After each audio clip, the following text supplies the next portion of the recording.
In classic baseball sense, there's always something to complain about. There's always someone upset, yelling at the clouds about one of the ways that a player is playing the game, not in the way that they believe the game should be played. And, of course, the latest example of this, Fernando Tatis Jr., in case you missed it. Padres are up 10-3 in the 8th inning. Bases are loaded. Tatis has a 3-0 count. Pitcher grooves one right down the middle. Tatis smokes it for a grand slam. And instead, after the game, you have Rangers manager Chris Woodward, let's just say, wasn't a big fan of Tatis Jr. swinging on 3-0. This is where it took it to the next level. Padres manager Jace Tingler, manager of Fernando Tatis Jr., manager of a superstar in the making, the potential next face of baseball, feels the same sentiment. He warns Fernando Tatis Jr. to not swing, misses a sign, swings, grand slam. Classic old man screams at clouds, gets upset because kids are having fun, because a superstar is continuing to play the game hard, trying to play the game right. This is where I see progress coming to baseball. Because I'll be honest, what happened next, the reaction that came after this, after hearing Chris Woodward talk about the unwritten rules and how he didn't like a player swinging 3-0, he thought the game was already over, how Tatis Jr.'s own manager wasn't in favor of him swinging. What happened after this, to me, was encouraging. Because whether it's players, whether it's other coaches, and a majority of fans came to the defense of Fernando Tatis Jr. You guys like Trevor Bauer, very outspoken, had Tatis Jr.'s back. Tim Anderson, a great White Sox shortstop, very outspoken, guy who has a lot of personality, trying to inject that into the game. Obviously, defended Tatis. Garrett Cole, a pitcher himself, mind you, had no issue with Tatis swinging. Dave Roberts, manager of the Dodgers. Joe Girardi, manager of the Phillies. Girardi, especially, a little bit of an old school manager. They had no problem with him swinging 3-0.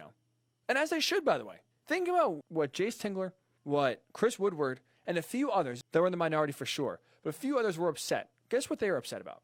A player still playing the game hard. That's what we're talking about here. How many times have we gotten on a guy in any sport, but let alone baseball, for not hustling out of the box, lollygagging, jogging, kind of just, going through the motions, playing flat? And here people are getting upset because a guy is still playing the game hard despite the score being what it is, despite the pitcher. I mean, I don't know what you're supposed to do as a batter, just lay down. So this is why I do believe progress is coming, because the outrage, the frustration that was put towards those players and those managers and those fans are upset, actually, more about Fernando Tatis Jr. swinging than they were about anything else. To me, that's why baseball is changing. Because now it's being more and more accepted, and less people are getting mad. Let's look at what it is. I mean, Tatis Jr. should be what MLB hopes to be the face of baseball. Because he really stands for everything the sport wants to be and should be. This guy's a league leader in home runs, RBIs, runs scored, stolen bases. He's a phenomenal player at such a young age. But not only that, not only is he great in the field, because we've seen great players. Mike Trout, already in the Hall of Fame. Guy's just a machine. But Tatis Jr. brings something that Trout doesn't bring. He brings energy. He brings passion. And he shows it outwardly. He likes to have fun. And for too long, baseball especially, has suppressed emotions, told those players who are passionate, who are loud, rein it in.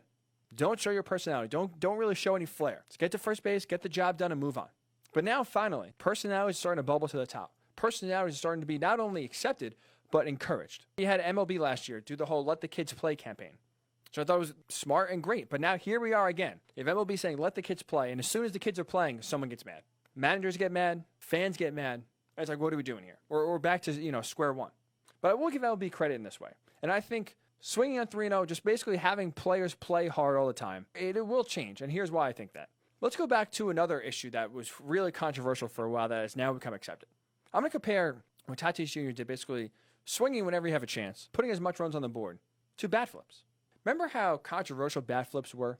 You flip it too high, all of a sudden now you're going to get a fastball in the hip. Tim Anderson especially, who we mentioned before, who had Tatis Jr.'s back, got plunked, I think, 2 or 3 times because the team who he was playing against was not a fan of his bat flip.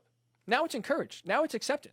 You used to get your thrown at. You used to maybe even have the benches clear. And you used to get a lot of players upset, a lot of pitchers upset, a lot of managers upset. But now it's encouraged. Now it's really accepted. I can't honestly remember the last time, this year, mostly through last year, really since the Tim Anderson incident, where a player flipped his bat too high, threw too far, yelled too loud after hitting a home run or getting a great hit, and the player getting thrown at. So the young players have taken over the game in the sense that the passion they show, the exuberance, the energy they bring is being accepted and is being now normalized as a part of the game. So it once went from an unwritten rule, don't show up the pitcher, don't flip your bat, just drop the bat, trot the bases, put your head down. Guess what? Now there's more and more passion, energy, and personality that's entering the game, which I think baseball needs badly. That is a major reason why the game has struggled to get on a national level in terms of relevance and struggle to really bring in the young fans. There's a lot of reasons why. You talk about pace of play, talk about balls not in action, strikeout, home run, or a walk. That's really the only 3 true outcomes if you want to talk about baseball. There's just not much action anymore. These games getting longer with less action in between. It's boring. I'll be honest. There are some games that it's just so boring. I'm a diehard, huge baseball fan. I watch as many games as I can.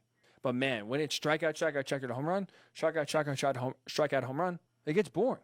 So you want to bring fans in. You want to get the young fans, the young generation, who's really now more than ever profiting and learning the most how to be creative, how to use their personality to their advantage. Right? Get paid to be you. We see TikTok, we see all these internet viral stars. They are getting paid and they are profiting off of their personality, their creativity. This was not the case for a long time, right? So now you're finally seeing personality shine through. And now you're seeing other players now, the young players that are taking over the game. The guard is, I believe, changing. So it's encouraging to see, I guess, all these players, even managers, come to the defense of a young, passionate superstar player that continue to play the game hard. Because you know what we should be talking about? Fernando Tatis Jr., 7 RBIs in that game, a great game, and a budding superstar in front of our eyes. He has taken the next step from last year to this year. And again, I told you, he's leading the league in home runs, leading the league in runs batted in, leading the league in runs scored and stolen bases. He's doing it all over the field. We should be talking about him as a player, what he's doing on the field, what the Padres are doing as a young team, young, exciting team. But instead, here we are because some people got upset. A small minority of people got upset, but they are the most vocal. Because of that, now all of a sudden, we're talking about players trying to suppress their emotions, unwritten rules ruining the game. So at least I'm encouraged that a lot of players, managers, fans came to the defense of Tatis Jr. They want to see it more. I want to see it more. I think that's how it helps to grow the game, helps to make it more exciting. So I love to see it, and I hope it gets 40% through the regular season. MLB Power Rankings, we do it every Thursday. Like I said, we have some new entrants, and we'll start at number 5. We'll go 5-1. We'll start with the white hot Tampa Bay Rays. 16-9 in the season, winners of 10 of their last 11. So far, trying to get the sweep of the Yankees later today. They've been great. And really, they've been great in the reasons we didn't expect. You see the Rays, you look at the roster, you look, okay, pitching. They have Tyler Glasnow, a great pitcher. They have Charlie Morton, another stud, 1 and 1A in their lineup, in their rotation, Both have ERAs over 5. Both have struggled. I know Glasnow pitched well last night. But for the most part, throughout the season so far, both have struggled to get it going. While the pitching hasn't been great, hasn't been up to par. How about the offense? The Rays, 3rd most runs in MLB. 127 entering Tuesday night. The Rays are hot. After a slow start, they are cooking and chasing the Yankees. Right now, the Tampa Bay Rays at 16-9. Again, winners of 10 of the last 11. A team that I thought was perfectly built for a short season where they really emphasize versatility, playing players in different positions, using different pieces out of their bullpen in different situations. They were perfectly built for a short season like this where you really need versatility and flexibility. They have both. And again, 16-9, chasing those Yankees, half game back. They are scorching hot, and they have welcomed themselves into the Worldwide Sports Radio Network's Power Rankings. So congratulations, Tampa Bay. You're in. At number 5. Number 4. The Oakland A's. Speaking of getting hot and staying hot, the A's at 17-8, tops in the AL West right now, 14-4 in August, hitting their stride, playing really well, relying upon a very deep lineup. Mark Hanna has really exploded. I think he's gone from a good player to a very good player this year. Matt Chapman just a stud at third base. Stephen Piscotty, Marcus Semien. They have a deep lineup. They are outstanding defensively. Not to mention, their pitching has been great. No big names. No big aces on their roster, every fifth day or every other day. But despite that, it's a collective group. They've been great. 7th in TMRA, second best bullpen ERA just behind the Dodgers. So they're doing it with a lot of no names. They are doing it without, with essentially a bunch of regular guys. But it's a collective team effort, really fitting for the Oakland A's. I mean, that is their identity, right? Team effort, everyone contributing, everyone getting the job done. And again, 14-4 in August, leading the AL West. They are playing great. So congratulations, Oakland A's. You are number 4 and ascending in the Worldwide Sports Radio Network Power Rankings. Number 3. Team we thought we were going to be here, right? And again, so far at least, I think through these first 3 rankings, with the Rays, the A's, and now the Twins, all 3 teams so far in the Power Rankings for different reasons than we expected. So the Rays we thought would be relying on pitching. It's been their hitting so far that's picked them up. The A's, great pitching staff, despite really, I don't know if anyone can really name the starting 5 right now in Oakland. Twins, so far, I mean, they bolstered, and their main focus was their pitching staff. And it has improved. But their lineup is maybe not as potent as we thought. And that's not a bad thing. Nelson Cruz has been outstanding. He has been white hot, leader of that team. But honestly, I mean, again, it's still early, but I figured the Twins would be right up there in home runs, right up there in runs scored. They're 11th in runs scored. Outside of the top 10, I believe they're 8th in home runs. But pitching, Pitching has really so far been the difference for the Twins and why they are first in the AL Central. 16-9 so far. And it's because partly, for the reasons for the guys they brought in. They made a big trade for Kenta Maeda in the offseason. Guy who brought a no-hitter to the ninth inning, by the way, just the other night. But look at the staff ERA, the overall team ERA. Last year, they had a 4.4 team ERA. This year, it's 3.22. A full run better this year than it was last year. And as you saw in the playoffs, after cruising through the regular season, holding off the Indians, the pitching was what killed them in the end. Couldn't get over the Yankees. Pitching staff just imploded. Pitching staff's a lot better this year. It's a lot better. And they need that. They can score with anyone. They'll hit a lot of home runs. But as you know, what wins in the postseason right now is pitching. The Washington Nationals, that's the latest example of that. If you have good pitching, if you have dominant pitching, the rest will take care of itself. And the Twins, again, credit to you so far. You addressed pitching in the offseason, especially with the starting rotation. Lowered the team ERA by a run compared to last year. That's why you find yourself so far, almost halfway through the season, at number 3 on the Worldwide Sports Radio Network's Power Rankings. Number 2. The New York Yankees. Weird to say in 2020, no fans in the stands, wacky schedule, condensed schedule, that really the Yankees have had a great home field advantage. But they have. 16-8, they are 10-1, or I guess now 10-2, I should say, at home this year. 10-2. They started off 10-0. They've been great. And really, I talk about a good problem to have.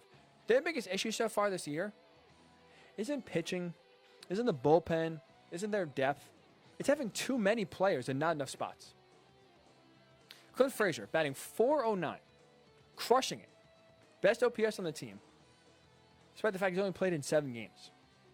Why has he only played in 7 games? Because there's not enough room for him. You have Giancarlo Stanton, you have Aaron Judge, you have Aaron Hicks. There's no room at the end. So this is a guy who's sent up, or I should say brought up, sent down, only up there for an injury. Mike Tauchman has gotten a lot of run. And this is a guy who, despite being, basically on a roller coaster of getting up and down, just hits. Just flat out is a hitter. So right now, their injury situation is not great. DJ LeMahieu hurts his thumb. Obviously, you have Aaron Judge and Giancarlo Stanton both on the DL. Or it's IL.